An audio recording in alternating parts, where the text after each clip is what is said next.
안녕하세요, 여러분. 지혜의 흐름 채널에 오신 것을 환영합니다. 만약 당신 주위에 이런 사람이 있다면 깊게 사귀지 말고 즉시 멀리하는 것이 현명합니다. 품성이 나쁜 사람들은 대개 다음과 같은 5가지 말을 자주 합니다. 첫째, 입을 열면 남을 비방하는 말만 합니다.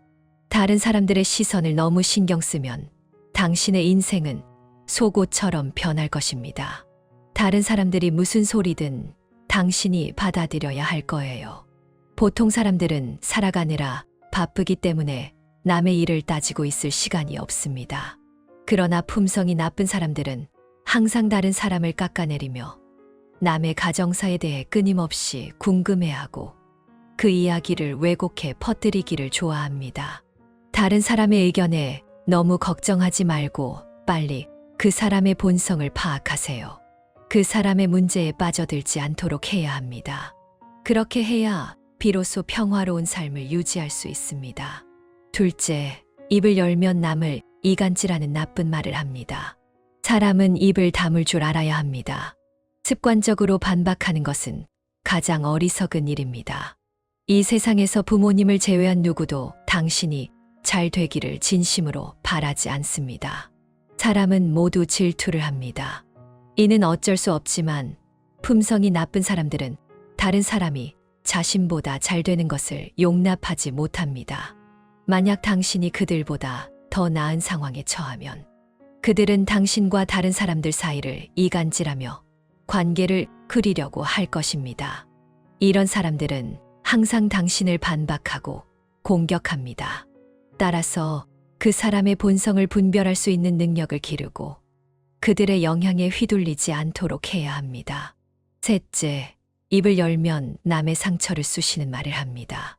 당신을 존중하지 않는 사람은 100% 당신을 얕보는 사람입니다.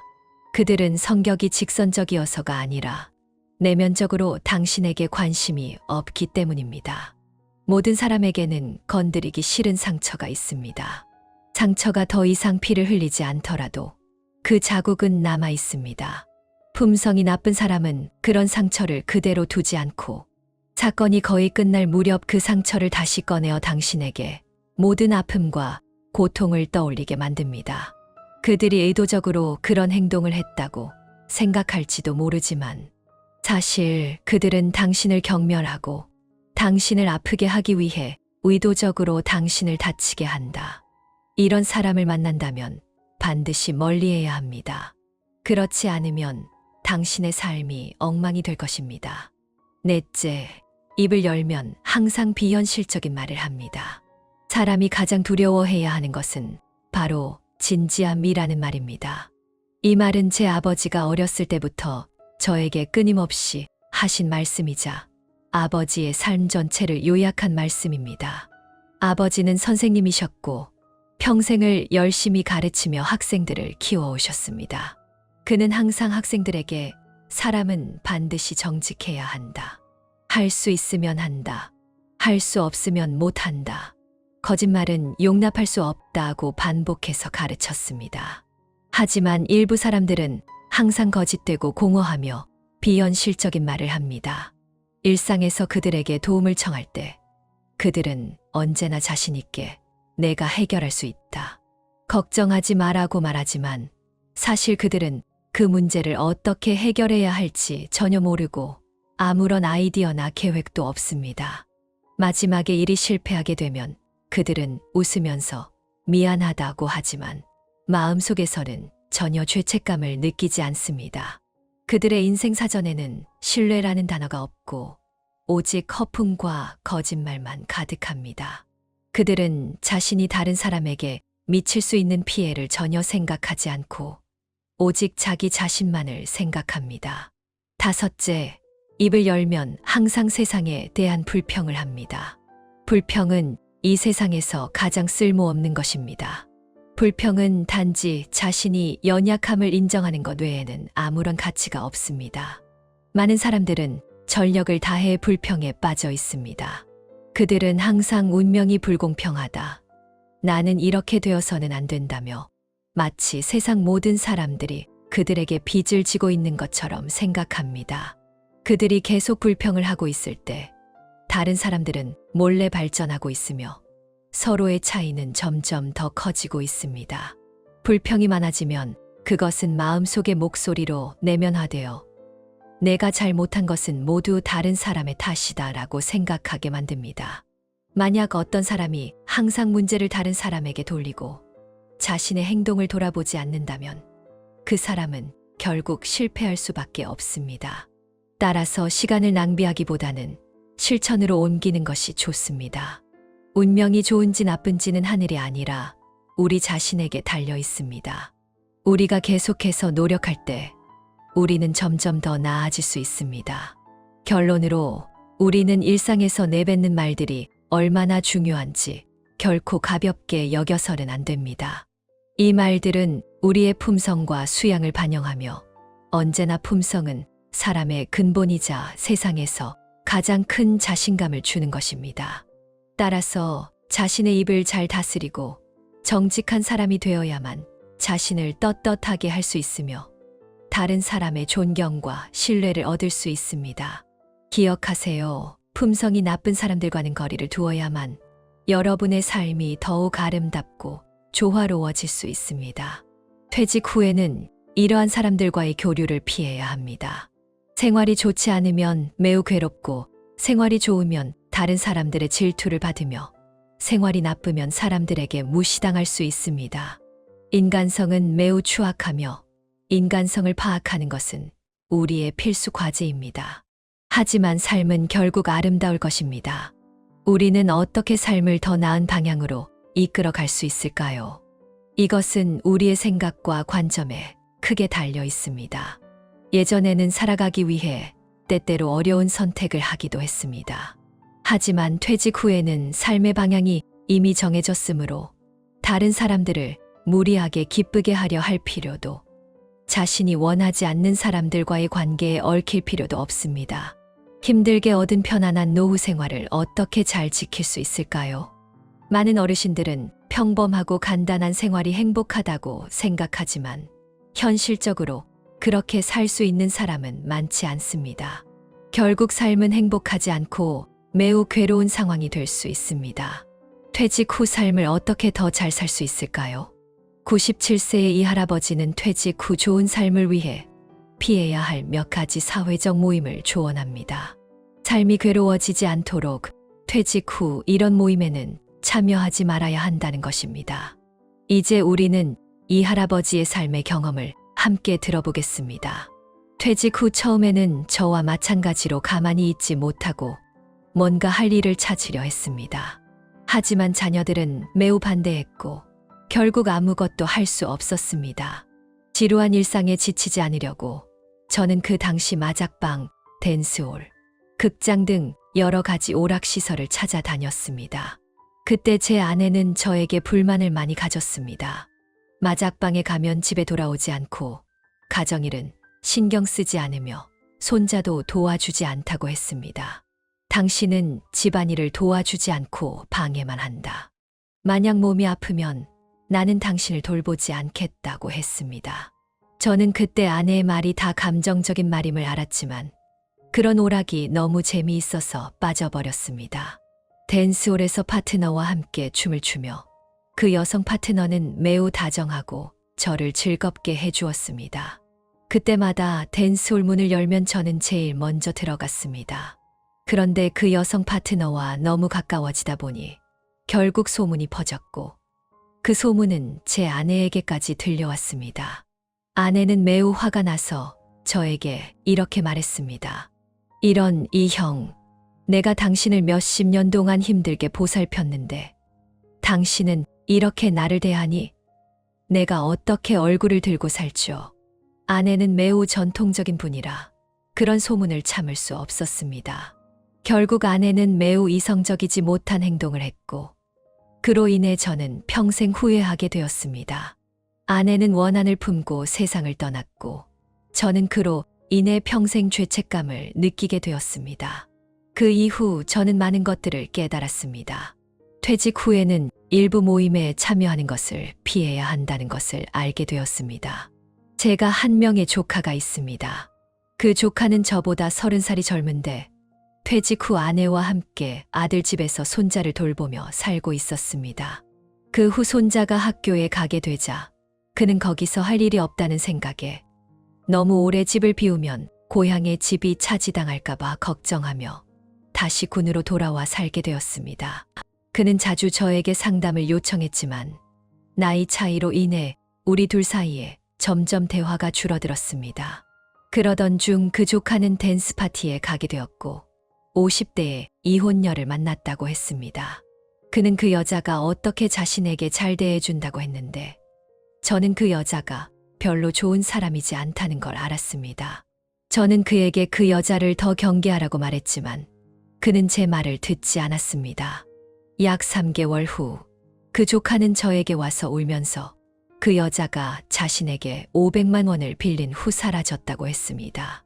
경찰에 신고한 후 알게 된 사실은 그 여자는 모든 정보가 거짓이었다는 것입니다. 그 조카는 자신이 너무 어리석었다고 후회하며 결국 그의 아내는 이 사실을 알고 그와 다투게 되었습니다. 그 후 그들은 우리의 몇몇 친척들의 도움으로 문제를 해결했지만 그 조카와 아내의 관계는 매우 나빠졌고 자녀들도 예전처럼 그를 대하지 않게 되었습니다. 둘째, 술과 고기를 나누는 친구들의 모임. 현실적으로 우리는 젊었을 때 직장이나 다른 이유로 술과 고기를 나누는 친구들과 교류를 했습니다. 이 친구들은 대개 이익을 기반으로 관계를 유지합니다. 당신이 그들에게 이익을 줄 수 있을 때는 그들이 친형제처럼 대하지만 당신이 그들에게 더 이상 이익을 줄 수 없을 때는 관계를 끊고 심지어 당신이 어려운 상황에 처했을 때 발목을 잡기까지 합니다. 셋째, 다양한 투자 및 재정관리 모임. 사람들은 당신이 은퇴 후 더 많은 돈을 가질수록 더 좋다고 믿는다. 하지만 돈을 버는 것이 정말 그렇게 쉬운가요? 우리가 퇴직하지 않고 계속 일하면 돈은 더 많이 벌 수 있겠죠. 그렇다면 왜 우리는 퇴직해야 할까요? 한편으로는 나이가 들면 능력이 떨어지고 다른 한편으로는 시대의 발전 속도를 따라잡지 못하기 때문입니다. 이것은 사회에서 매우 현실적인 생존 방식입니다. 그런데 많은 퇴직한 어르신들이 이해하지 못하는 점은 손에 얼마가 있든지 불만을 가지며 절대 만족하지 않는다는 것입니다. 제 친구 중 한 명은 제 조건이랑 비슷한데 퇴직 후에도 일을 하러 나갔습니다. 그는 대단지에서 경비원으로 일하며 퇴직금과 월급으로는 전혀 부족함이 없었습니다. 하지만 그는 여전히 만족하지 않았습니다. 사람들이 재정관리를 하면 은행 이자보다 몇 배 더 많은 돈을 벌 수 있다고 하더군요. 그래서 그는 사람들처럼 재정관리에 뛰어들었고 300만 원을 투자했으나 6개월도 채 되지 않아 거의 200만 원을 잃었습니다. 돈에 집착하던 그 친구는 이 사실을 알고 그 자리에서 기절할 정도로 충격을 받았습니다.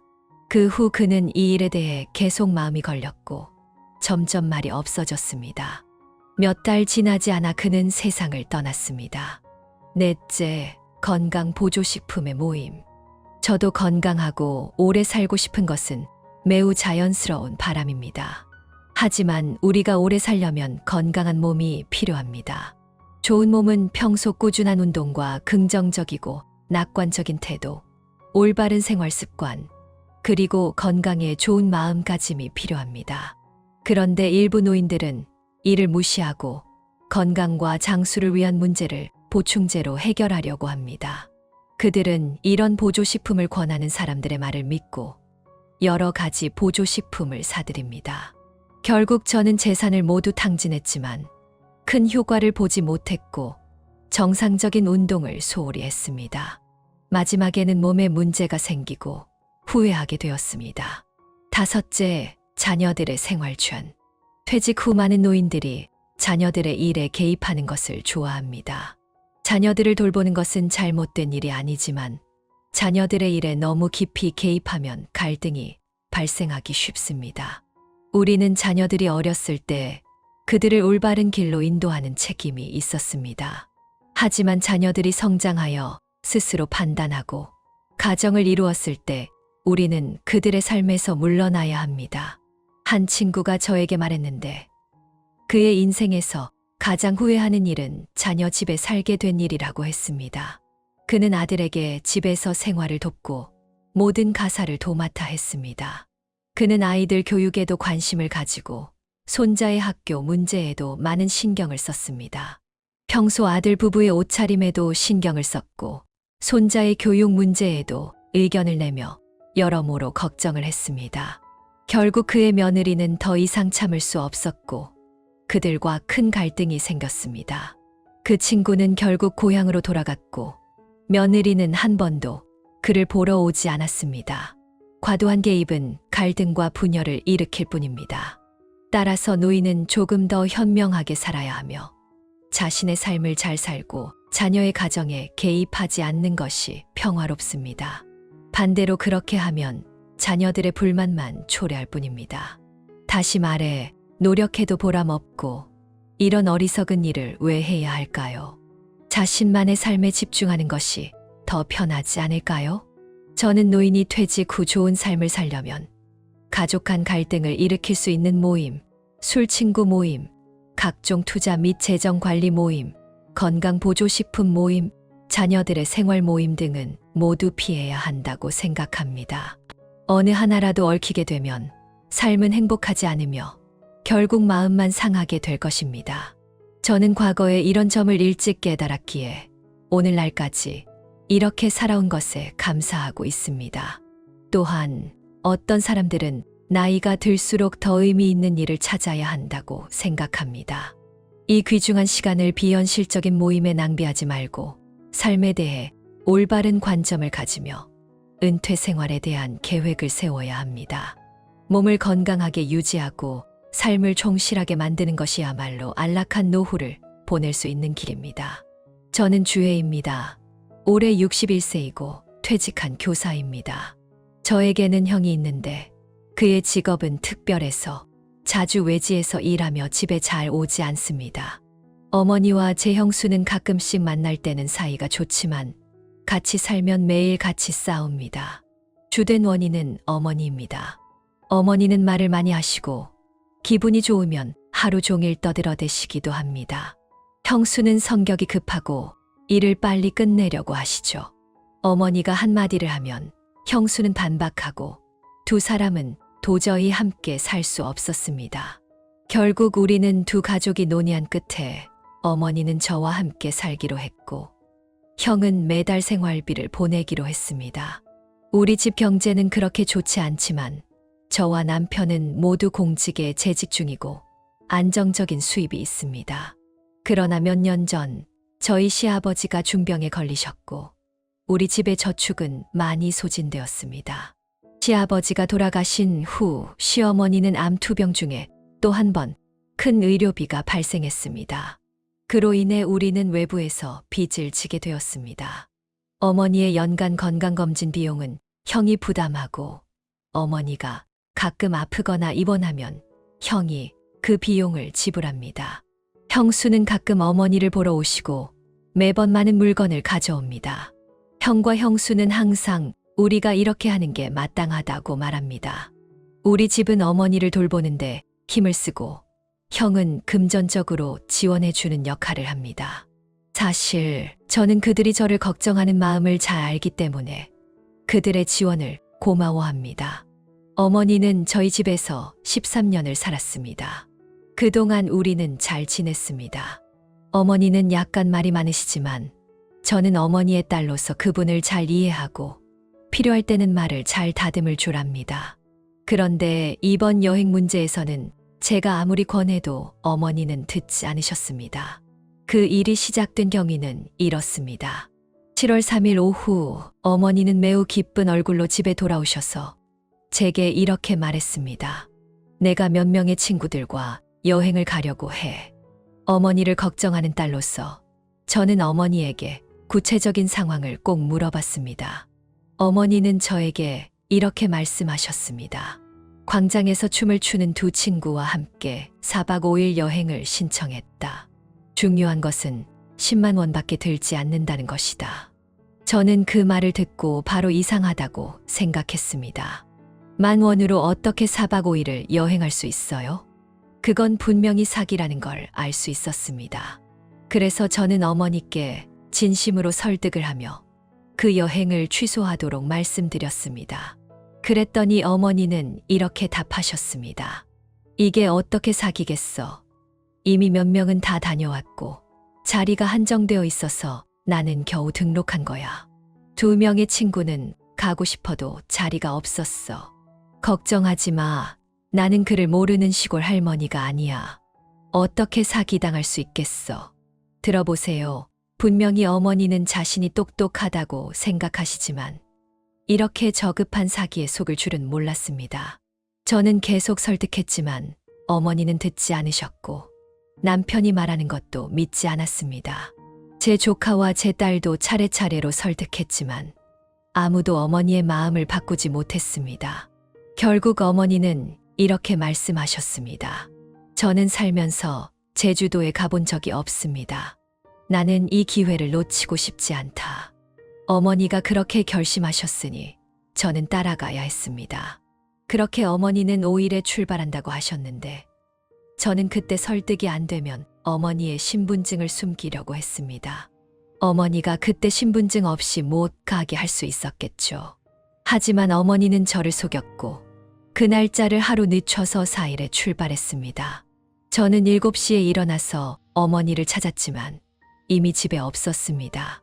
모니터를 통해 확인해 보니 어머니는 새벽 5시 30분에 떠난 것이었습니다. 그 시점에서 저는 이미 어머니가 떠난 후였고 어쩔 수 없었습니다. 그때부터는 전화로 어머니에게 주의하라고 절대 함부로 돈을 쓰지 말라고 했습니다. 어머니는 알겠다고 나는 속지 않겠다고 여러 번 대답하셨습니다. 결국 여행 비용은 식사, 숙박, 여행 등 10만 원에 불과했지만 어머니가 쓴 돈은 자동차 한 대 값과 거의 같았다. 어머니가 돌아왔을 때 저는 어머니가 가지고 온 짐을 봤습니다. 그냥 여행 가방 하나와 작은 가방 하나뿐이었습니다. 어머니는 내가 당신 말대로 사고 싶지 않아서 아무것도 사지 않았다고 했습니다. 저는 그 말을 믿었고 남편은 어머니가 뭔가 마음에 걸리면 그게 거짓말일 가능성이 크다고 말했습니다. 그래서 저는 어머니가 잠깐 다른 곳에 가신 틈을 타서 어머니의 휴대폰을 몰래 확인했습니다. 그런데 놀랍게도 어머니의 휴대폰에는 고액의 소비 내역이 가득했습니다. 어떤 지불은 수만 원 또는 수십만 원까지 이루어지기도 한다. 평소 어머니는 시장에 가셔도 물건을 고르고 흥정을 잘 하시던 분인데 이번 여행에서는 그렇게 큰 지출을 하셨습니다. 저는 어머니에게 무슨 물건을 샀냐고 물었고 어머니는 결국 숨김없이 다 털어놓으셨습니다. 어머니는 온 가족에게 선물을 사셨습니다.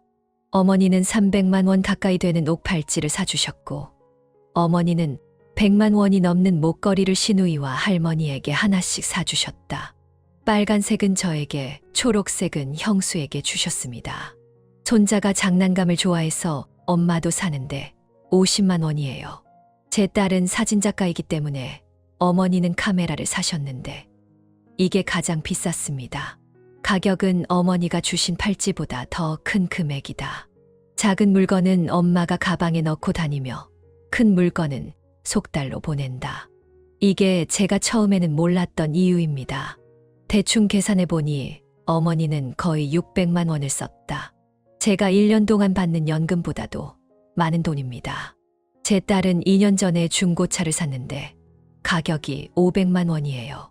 그런데 어머니는 단 한 번의 여행에 거의 그에 맞먹는 돈을 쓰셨습니다.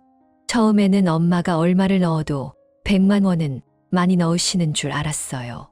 그 정도는 이해할 수 있었습니다. 하지만 어머니가 그 정도까지 돈을 쓸 줄은 정말 상상도 하지 못했습니다. 어머니는 스스로 돈을 관리하시고 저는 어머니가 2천만 원의 저축을 가지고 있다는 것을 알고 있습니다. 월급이 300만 원이고 통장에 1,000만 원 정도 있어요. 정말 필요한 것에 돈을 썼다면 뭐라 하지 않겠지만요. 문제는 어머니가 사온 물건들이 모두 가짜였다는 것입니다. 비취 팔찌와 보석 목걸이를 감정할 줄 아는 친구에게 보여줬더니 그 친구는 이렇게 말했습니다. 셋 다 합치면 100만 원도 안 돼요. 이건 명백하게 사기를 당한 것입니다. 딸에게 사준 카메라는 처음 들어보는 브랜드였는데 보기에는 괜찮아 보이지만 문제가 많아 사용할 수 없는 물건이었습니다. 나머지 물건들도 전부 엉터리였습니다. 단 하나의 물건도 제 값을 하지 못했습니다. 저는 정말 화가 났습니다. 그래서 어머니가 다음에 또 이런 일을 벌이지 못하게 하려고 어머니의 통장과 연금 카드를 모두 가져왔습니다. 또한 어머니의 휴대폰에 연결된 은행 계좌도 해제했습니다. 이제 새 은행 계좌를 개설해 엄마에게 매달 60만 원만 보내기로 했다. 어머니에게 많은 돈이 손에 쥐어지면 또 그렇게 물 쓰듯이 써버릴까 두렵습니다. 이 기회를 빌어 여러분께 말씀드립니다. 집에 노인분들이 계신다면 저렴한 관광 상품에 주의하셔야 합니다. 작은 이익에 눈이 멀어 큰 손해를 보지 않도록 조심하세요. 오늘 이야기는 여기까지입니다. 오늘의 이야기가 여러분께 조금이나마 도움이 되었기를 바랍니다. 지혜의 흐름은 매일 새로운 글을 전해드리며 여러분이 매일 새로운 깨달음을 얻길 바랍니다. 시청해 주셔서 감사합니다. 다음 시간에 또 만나요.